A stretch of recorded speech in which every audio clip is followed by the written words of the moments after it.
मराठा आंदोलकांनी मातोश्री बाहेर जोरदार आंदोलन केलेलं आहे। उद्धव ठाकरेंनी मराठा आरक्षणाबाबत आपली भूमिका स्पष्ट करावी अशी मागणी या आंदोलकांची आहे। फक्त उद्धव ठाकरेच नाही तर शरद पवारांच्या घराबाहेरही आंदोलन करू असा इशारा मराठा आंदोलकांनी यावेळी दिलाय।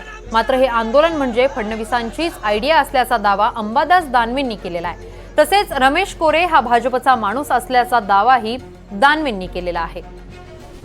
मराठा आंदोलकांनी उद्धव ठाकरेंच्या निवासस्थानाबाहेर जोरदार आंदोलन करायला सुरुवात केलेली आहे।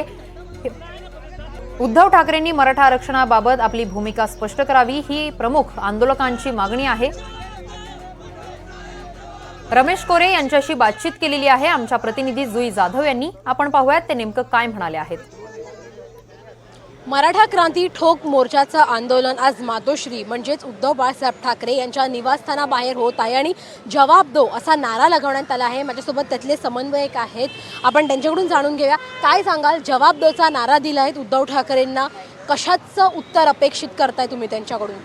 हा जवाब दोचा नारा हा फक्त उद्धव साहेबांसाठी नाही, हा जवाब दोचा नारा हा सर्व पक्ष नेत्यांसाठी आहे। मराठा समाजाला ओबीसी मधून आरक्षण भेटावं म्हणून उद्धव साहेबांच्या पक्षाची भूमिका या ठिकाणी स्पष्ट करावी। उद्या आमचं आंदोलन शरद पवार साहेबांच्या विरोधात आहे, त्यांच्या घरी जाणार आम्ही सिल्वर वॉकर। त्याच्यानंतर देवेंद्र फडणवीस, अजितदादा, या आंदोलनाचा शेवट आम्ही मुख्यमंत्री एकनाथ शिंदे साहेब यांच्या बंगल्यावर आम्ही करणार आहोत। आमची मागणी आहे की सर्व पक्षीय नेत्यांनी मराठा समाजाला ओबीसी मधून आरक्षण भेटावं, यासाठी आज तुम्ही बघताय महाराष्ट्रातला मराठा ओबीसी वाद लागतोय। येणार का? आता एक उल्लेख केलात की मराठा आणि ओबीसी समाज एकच आहे, मात्र जर मागण्या मान्य झाल्या नाहीत तर मात्र पुढे बघू।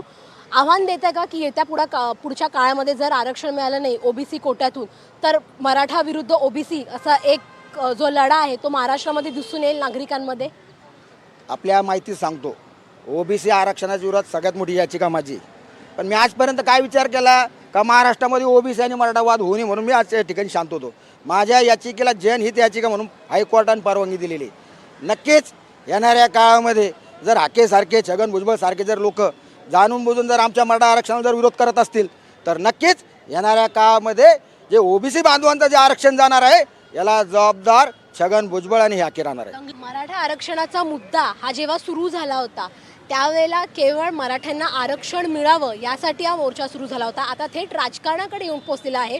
288 जागा लढवू असं मनोज जरांगे पाटील म्हणतात, तर पॉलिटिक्समध्ये एंट्री होते का आता?